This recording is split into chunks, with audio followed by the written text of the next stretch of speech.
ഓം ചണ്ഡാകാരം ഭുജഗശേനം പത്മനാഭം സുരേശം വിശ്വാധാരം ഗഗനസദൃശം മേഘവർണം ശുഭാംഗം ലക്ഷ്മീകാന്തം കമലനയനം യോഗിധ്യാനഗമ്യം വന്ദേ വിഷ്ണും ഭവൈകരം സർവലോകൈകനാഥം. ഓം നമോ ഭഗവതേ വാസുദേവായ. ഓം നമോ ഭഗവതേ വാസുദേവായ. ഓം ശ്രീകൃഷ്ണായ പരബ്രഹ്മണേ നമഃ. എല്ലാ സജ്ജനങ്ങൾക്കും ഗുരുവായൂരപ്പൻ്റെ നാമത്തിൽ സാഷ്ടാംഗ പ്രണാമം. ശ്രീകൃഷ്ണ ചരിതാമൃതത്തില് വസുദേവർക്ക് ആധ്യാത്മിക ഉപദേശം കൊടുക്കുന്നതും ദേവകിക്ക് നഷ്ടപ്പെട്ട പുത്രന്മാരെ കാണിച്ചു കൊടുക്കുന്നതുമാണ് നമ്മൾ ചിന്തിക്കാൻ തുടങ്ങിയത്. വസുദേവരുടെ കൃഷ്ണനോടും ബലരാമനോടുള്ള തൻ്റെതായ നിലപാടുകൾ ആധ്യാത്മിക തത്വത്തെ ഉയർത്തിക്കൊണ്ട് ആധ്യാത്മിക ജ്ഞാനത്തെക്കുറിച്ചുള്ള സമുന്നതമായ ദാർശനിക ബോധം വെളിപ്പെടുത്തി വസുദേവരെ. അതിന് മറുപടിയായിട്ട് ഭഗവാൻ കൃഷ്ണൻ ചിലതൊക്കെ പറയാൻ തുടങ്ങി. ഭഗവാൻ കൃഷ്ണനെയും ബലരാമനെയും പുത്രന്മാരായി കരുതുന്നത് ജന്മസാഫല്യമായിട്ട് കണക്കാക്കിയ ആളാണ് വസുദേവർ. എന്നാൽ കുരുക്ഷേത്ര തീർത്ഥാടനത്തിൽ ഒത്തുചേർന്ന മഹർഷിമാർ എല്ലാറ്റിനെയും പരമകാരണനാണ് ഭഗവാൻ എന്ന് പറഞ്ഞതുകൊണ്ട് കൃഷ്ണനോടും ബലരാമനോടുമുള്ള വാത്സല്യ നിമിത്തം വസുദേവർ വെറുതെ അത് ആവർത്തിക്കുക മാത്രമേ ചെയ്തുള്ളൂ. വസുദേവരുമായിട്ട് തനിക്കുള്ള പിതൃപുത്ര ബന്ധത്തിന്റെ വില കുറയ്ക്കാൻ ഭഗവാൻ കൃഷ്ണൻ ഇഷ്ടപ്പെട്ടിരുന്നില്ല. അതിനാൽ വസുദേവരുടെ മറുപടി കേട്ടിട്ടും അതിനാൽ തൻ്റെ മറുപടിയുടെ തുടക്കത്തിൽ തന്നെ താൻ എക്കാലവും വസുദേവരുടെ പുത്രനാണെന്ന വസുദേവർ തൻ്റെ പിതാവാണെന്നുമുള്ള വസ്തുത അദ്ദേഹം അംഗീകരിക്കുകയും ചെയ്തു. തുടർന്ന് ജീവാത്മാക്കളുടെ എല്ലാം ആധ്യാത്മിക വ്യക്തിത്വത്തെക്കുറിച്ച് ഭഗവാൻ കൃഷ്ണൻ പിതാവിനെ അറിയിച്ചു. ഇതിൽ നിന്ന് ഭഗവാൻ ഒരു കാര്യം വെളിപ്പെടുത്തുന്നുണ്ട്. നമ്മൾ പുത്രപൗത്രാദി ബന്ധങ്ങളിൽ ലിമിറ്റ് കൂടുതൽ മമതാബന്ധം, സ്വാർത്ഥ താല്പര്യവും ഇല്ലെങ്കിൽ എൻ്റെ ഞാൻ എന്നുള്ള ആ ചിന്തകൾ ഉപേക്ഷിക്കുകയാണ് വേണ്ടത്. അല്ലാതെ പുത്രനെന്ന ഭാവത്തെ പൂർണ്ണമായിട്ട് ഉപേക്ഷിക്കുകയോ മനസ്സുകൊണ്ട് നമ്മുടെ ഭാവം കൊണ്ട് ആ എല്ലാം ഈശ്വരൻ്റെ അവതാരങ്ങൾ തന്നെയാണ്. നമ്മുടെ പുത്രനായാലും ഭാര്യയായാലും ഒക്കെ ഈശ്വരൻ്റെ വിവിധ നാമരൂപങ്ങളെ വിവിധ ഭാവത്തിൽ നമ്മുടെയൊക്കെ ബന്ധുക്കളായിട്ടും ഒക്കെ വന്ന് ജനിച്ചിരിക്കുന്നതേ ഉള്ളൂ. അപ്പം നമുക്ക് ഈ ഭൗതികമായ ദൃഷ്ടിയിലുള്ള കാഴ്ചപ്പാടിൽ നിന്ന് ഉയർന്ന ആധ്യാത്മിക ദൃഷ്ടിയിലൂടെ ഈ പുത്രപൗത്ര ബന്ധങ്ങളെ ഒക്കെ കാണണം എന്നാണ് ഭഗവാൻ പറയുന്നത്. അതുകൊണ്ടാണ് ആത്യന്തികമായിട്ട് ഭഗവാൻ ഇവിടെ പറയുന്നത്, തുടക്കത്തിൽ താൻ എക്കാലവും വസുദേവരുടെ പുത്രനാണെന്നും വസുദേവർ തൻ്റെ പിതാവാണെന്നും വസ്തുത അദ്ദേഹം അംഗീകരിക്കുകയാണ് ചെയ്തത്. എന്ന് പറഞ്ഞാൽ ആ അംഗീകാരത്തെ ഒരിക്കലും വേണ്ടാന്ന് വെച്ചോ പൂർണ്ണമായിട്ട് നമ്മൾ ഇതിനെയൊക്കെ ഉപേക്ഷിച്ച് പോകുക എന്നല്ല അർത്ഥം. എല്ലാവരുടെ ഒരു നിസ്സംഗഭാവത്തിൽ ഈ ബന്ധങ്ങളെയൊക്കെ നിലനിർത്തിക്കൊണ്ട് ബന്ധനങ്ങളാകാതെ മമതാബന്ധത്തിൽ നിന്നും മുക്തനാകുക, അതാണ് ജീവൻ മുക്തഭാവം എന്ന് പറയുന്നത്. അതാണ് വസുദേവരോടും ഇവിടെ ഭഗവാൻ വെളിപ്പെടുത്തുന്നത്. അപ്പം എല്ലാവരെയും ബന്ധങ്ങൾ ഉപേക്ഷിക്കുക എന്ന് പറഞ്ഞാൽ ഭൗതിക തലത്തിൽ നമുക്ക് ഈ പുത്രപൗത്രാദി കുടുംബ ബന്ധങ്ങളൊന്നും പൂർണ്ണമായിട്ട് ഉപേക്ഷിക്കാൻ സാധ്യമല്ല എന്ന് ഭഗവാന് തന്നെ അറിയാം. എന്നെ പുത്രഭാവത്തിൽ കാണരുത് എന്ന് പറഞ്ഞാലും ആന്തരികമായ ശക്തിയാണ് ഭഗവാന്റെ ഉള്ളിലിരിക്കുന്നതും നമ്മുടെ ഉള്ളിലിരിക്കുന്നതെല്ല ബോധതലത്തിൽ നിന്നുകൊണ്ട് എല്ലാവരോടും ഇടപഴകുമ്പം ആ ബന്ധങ്ങളൊക്കെ നിലനിർത്തിക്കൊണ്ട് തന്നെ ബന്ധനങ്ങളാകാതെ സൂക്ഷിക്കുക. അതാണ് ഒരു നമുക്ക് തരുന്ന ഒരു വാണിംഗ്, മുന്നറിയിപ്പ്. അതാണ് ഇതിൽ നിന്ന് വെളിപ്പാട്. ജീവാത്മാക്കളുടെ എല്ലാം ആധ്യാത്മിക വ്യക്തിത്വത്തെക്കുറിച്ച് ഭഗവാൻ കൃഷ്ണൻ പിതാവിനെ അറിയിച്ചു. അദ്ദേഹം പറഞ്ഞു, പിതാവേ, നാമും നമ്മുടെ സഹോദരനായിരിക്കുന്ന ബലരാമനും ദ്വാരകാപുരിയിലെയും ഈ കണ്ട പ്രപഞ്ചങ്ങൾക്ക് മുഴുവനിലെയും ഉള്ള ആളുകളും അങ്ങ് വിശദീകരിച്ചതുപോലെ തന്നെയാണ്. എന്നാൽ നാം എല്ലാം ഗുണപരമായിട്ടൊന്നു തന്നെ. ആ ഭാഗവതന്റെ, അതായത് തികഞ്ഞ ഭക്തന്റെ വീക്ഷണത്തോടെ വേണം വസുദേവർ സർവവും നോക്കി കാണാൻ എന്ന് ഭഗവാൻ കൃഷ്ണൻ കരുതി. എല്ലാ ജീവാത്മാക്കളും ഭഗവാന്റെ അവിഭാജ്യ ഘടകങ്ങളാണെന്നും സർവേശ്വരൻ എല്ലാവരുടെയും ഹൃദയത്തിൽ കുടികൊള്ളുന്നുവെന്നുമാണ് മഹാഭാഗവതൻ അഥവാ വസുദേവർ കാണുന്നത്. വാസ്തവത്തിൽ ഓരോ ജീവാത്മാവിനും ആധ്യാത്മിക വ്യക്തിത്വമുണ്ട്. പക്ഷേ ഐഹിക ജീവിതവുമായിട്ട് ബന്ധപ്പെട്ട് അവൻ പ്രകൃതിയുടെ ഭൗതിക ഗുണങ്ങൾക്ക് വിധേയനായി പോകുന്നത് കൊണ്ട് താനെന്നും തൻ്റെ എന്നുമുള്ള വിചാരം വരുന്നു. തൻ്റെ ആത്മസത്ത പരമപുരുഷന്റെ ആത്മസത്തയുടെ അതേ ഗുണത്തോട് കൂടിയതാണെന്ന കാര്യം വിസ്മരിച്ചു പോകാനിട വരുന്നു. അതാണ് ഈ പ്രശ്നങ്ങൾക്കും ദുഃഖങ്ങൾക്കും ഒക്കെ കാരണം വരുന്നത്. അവൻ ശാരീരികമായിട്ട് ജീവിത സങ്കല്പത്തിൽ ആവരണം ചെയ്യപ്പെട്ടു പോകുന്നു. ശാരീരികമായ ഈ ആവരണം മൂലം താൻ മറ്റൊരാളിൽ നിന്ന് വിഭിന്നനാണെന്ന് ഓരോരുത്തരും കരുതുന്നു. ശരീരങ്ങൾ തമ്മിൽ വ്യത്യാസമുള്ളതിനാൽ സത്ത നമ്മുടെ മുമ്പിൽ വിഭിന്നമായി കാണപ്പെടുകയും ചെയ്യുന്നു. തുടർന്ന് ഭഗവാൻ കൃഷ്ണൻ പഞ്ചഭൂതങ്ങളെ അടിസ്ഥാനമാക്കിക്കൊണ്ട് നല്ല ഒരു ഉദാഹരണം നൽകി. മൺകുടമെന്നോ പർവ്വതമെന്നോ മരമെന്നോ കർണാഭരണമെന്നോ ഭേദമില്ലാതെ ആകാശം, വായു, അഗ്നി, ജലം, പൃഥ്വി എന്നീ പഞ്ചഭൂതങ്ങൾ ഭൗതിക ലോകത്തെ എല്ലാ വസ്തുക്കളിലുമുണ്ട്. അവ സ്ഥിതി ചെയ്യുന്നത് ഓരോന്നിലും പ്രത്യേക അളവിലും അനുപാതത്തിലുമാണെന്നേയുള്ളൂ. ഈ പഞ്ചഭൂത സംയോഗത്തിൻ്റെ ഒരു അതിഭീമമായിരിക്കുന്ന രൂപമാണ് പർവ്വതം. മൺകുടത്തിലും പഞ്ചഭൂതങ്ങളിലും തന്നെ സംയോഗമാണുള്ളത്. വളരെ കുറഞ്ഞ അളവിലാണെന്ന് മാത്രം. അതിനാൽ വിവിധ രൂപത്തിലും വിവിധ അളവിലുമാണെങ്കിലും ഭൗതിക വസ്തുക്കളെല്ലാം ഒരേ ഘടക വസ്തുക്കൾ ചേർന്ന് ഉണ്ടായതാണ്.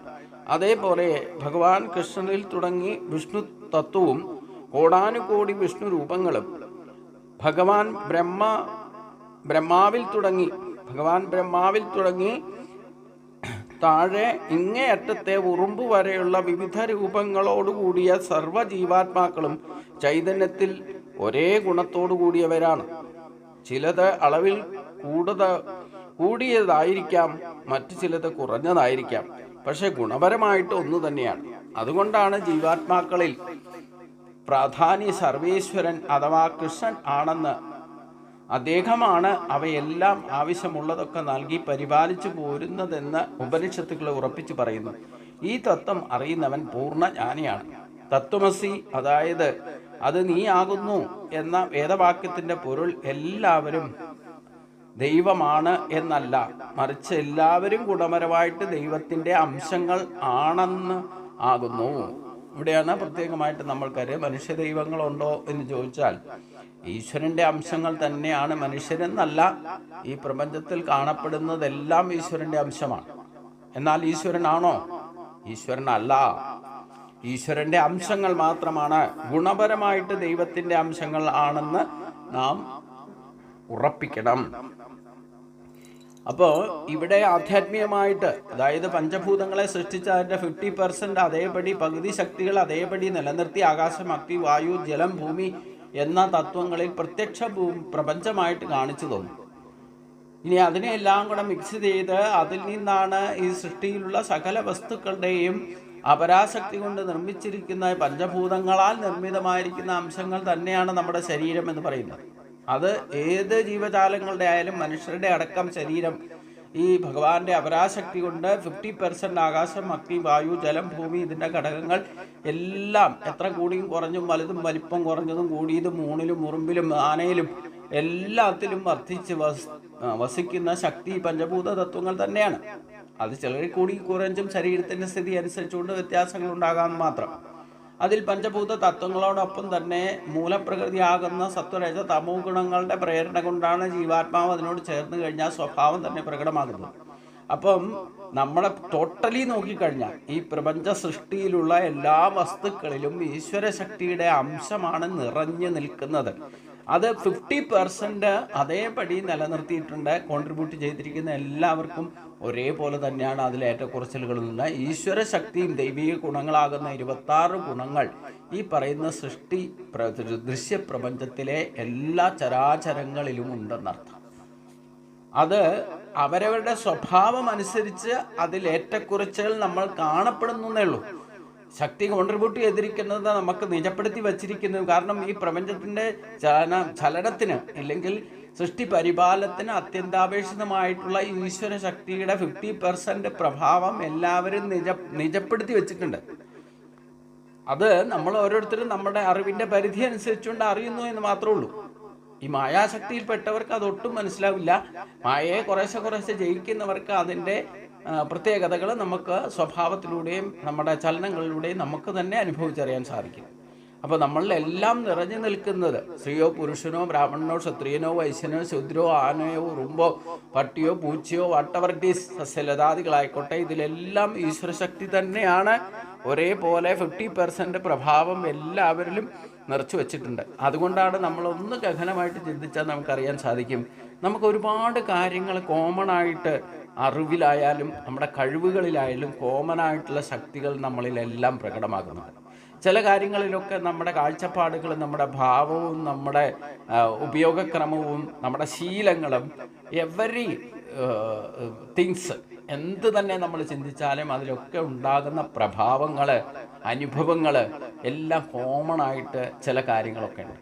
നമുക്കെല്ലാം എന്ത് ചെയ്താലും അതിൻ്റെയൊക്കെ അനുഭവം എല്ലാവർക്കും പൊതുവായിട്ട് ഒരേപോലെ കിട്ടുന്ന അനുഭവം. ദുഃഖം ഉണ്ടാകുമ്പോൾ കരച്ചിലും വിഷമം ഉണ്ടാകുന്ന ടെൻഷൻ ഉണ്ടാകുന്ന എല്ലാവർക്കും ഒരുപോലെയാണല്ലോ. സുഖം ഉണ്ടാകുമ്പോഴും അതിൻ്റെ സന്തോഷവും എല്ലാവർക്കും ഒരുപോലെയാണല്ലോ ഉണ്ടാകുന്നത്. ഇങ്ങനെ നമ്മൾ ഓരോന്നും, വിശപ്പുണ്ടാകുമ്പോൾ എല്ലാവർക്കും വിഷം, മറ്റ് ജീവജാലക്കും ശരീരത്തെ, അന്നമയമായ ശരീരത്തെ നിലനിർത്താൻ ആഹാരം ആവശ്യമാണ്. ആ ആഹാരത്തിൻ്റെ ഉപയോഗക്രമം, അതിൻ്റെ യുക്താഹാര വിഹാരസ്യ എന്ന് പറഞ്ഞാൽ ആഹാരത്താലാണ് ശരീരം നിലനിർത്തുന്നതെങ്കിൽ അതിലുണ്ടാകുന്ന, അതിന് പ്രേരണയായിട്ട് ആകാശം കഴിക്കാൻ നമ്മളെ പ്രേരിപ്പിക്കുന്ന വിശപ്പ് എല്ലാ ജീവജാലങ്ങൾക്കും ഒരേപോലെ തന്നെയാണ് വിശപ്പെന്ന് പറയുന്നത്. വിശപ്പുണ്ടായാൽ പിന്നെ കണ്ണുപോലും കാണില്ല, എല്ലാവരും ഓടിപ്പാഞ്ഞ് നടക്കും ഒരു ചാൺ വയറിന് വേണ്ടിയിട്ടെന്ന് പറഞ്ഞിട്ട്. അത് മനുഷ്യനും അത് തന്നെ സ്വഭാവം. അപ്പം കോമണായിട്ട് ഒരുപാട് കാര്യങ്ങളുണ്ട്. കോമണായിട്ടുള്ള കാര്യങ്ങളിലാണ് ഈ പ്രപഞ്ചം നിലനിൽക്കുന്നത് തന്നെ. നമുക്കെല്ലാവർക്കും യജ്ഞഭാവനയുണ്ട്, സ്വഭാവത്തിൽ ശുദ്ധിയുണ്ട്. കാരണം അകത്തിരിക്കുന്നത് ഈശ്വരൻ്റെ ചൈതന്യത്തിൻ്റെ അംശം തന്നെയാണ്. അപ്പോൾ അതിൻ്റെ സ്വഭാവം അല്ലാതെ മറ്റാർക്കും, ഒരു നിരീശ്വരവാദിക്ക് പോലും യുക്തിവാദിക്ക് പോലും ഈ ഈശ്വരൻ്റെതായ ഗുണങ്ങളും സ്വഭാവവും അല്ലാതെ അയാൾക്ക് പ്രകടമാക്കാൻ, സ്വന്തമായിട്ടൊന്നും പ്രകടമാക്കാൻ സാധ്യമല്ല. അത് അവർ മനസ്സിലാക്കുന്നതിൻ്റെ കുഴപ്പമാണ്.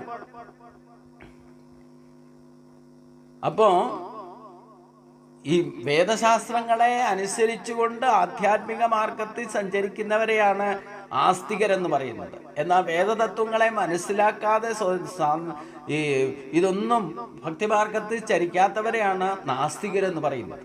വേദമെന്ന് പറയുന്നത് എന്താ? യഥാർത്ഥ അറിവ്. അത് ഈ പഞ്ചഭൂതങ്ങളെപ്പറ്റിയും അതിൻ്റെ ഗുണഭാവങ്ങളെപ്പറ്റി ഈ പറയുന്ന കോമണായിട്ടുള്ള ഈശ്വരീയ അംശത്തിൻ്റെ ചൈതന്യം എങ്ങനെയൊക്കെ ഈ പ്രപഞ്ചത്തിൽ വർത്തിക്കുന്നു എന്ന് തിരിച്ചറിയുന്നതാണ് യഥാർത്ഥ അറിവ്. അത് തന്നെയാണ് വേദങ്ങൾ പറയുന്നതും. അതിൻ്റെ ഗുണഫലങ്ങളെ അറിയാൻ വേണ്ടിയിട്ടാണ് വേദോക്തമായിട്ടുള്ള വൈദികമായിട്ടുള്ള കർമ്മങ്ങൾ ചെയ്യുമ്പോൾ അതിൻ്റെ ഫലം ദൈവികമായിട്ടുള്ളതാണ് കിട്ടുന്നത്. ഇഷ്ടഭോഗങ്ങൾ, ഭൗതികമായിട്ടുള്ള ഫലം പോലും നമ്മൾ ആഗ്രഹിച്ചുകൊണ്ട് ചെയ്താൽ അതിൽ നിന്ന് കിട്ടുന്ന റിട്ടേൺ കിട്ടുന്നതൊക്കെ ഈ പ്രപഞ്ചത്തിലുള്ള ശക്തികൾ, ഇഷ്ടഭോഗങ്ങളൊക്കെ ഈ പ്രപഞ്ചത്തിലുള്ളത് തന്നെയാണ് കിട്ടുന്നത്, ഇല്ലാത്തതല്ല. അത് കിട്ടുമ്പം, ഫലം കിട്ടുമ്പോൾ നമുക്ക് സന്തോഷമാകുന്നു, ഫലം കിട്ടിയില്ലെങ്കിൽ കിട്ടിയിട്ട് നഷ്ടപ്പെടുമ്പോൾ ദുഃഖിക്കുന്നു എന്ന് പറയുന്നതൊക്കെ കോമൺ എഫക്റ്റാണ്. എല്ലാവർക്കും ഇതൊക്കെ തന്നെയാണ്. നമുക്ക് കിട്ടിയിട്ടുള്ള നഷ്ടപ്പെടുമ്പോൾ ദുഃഖം എല്ലാവർക്കും ഒരേപോലെ വരണം. ദുഃഖം കഴിഞ്ഞാൽ സുഖം വരും. സുഖം അനുഭവിക്കുന്നത് എല്ലാവരും ശാരീരിക സുഖമായിട്ടുള്ള ഇന്ദ്രിയ മനോബുദ്ധികളിൽ ഉണ്ടാകുന്ന സുഖമായിക്കോട്ടെ, എല്ലാവർക്കും ഒരേപോലെ തന്നെയല്ല അനുഭവിക്കണേ.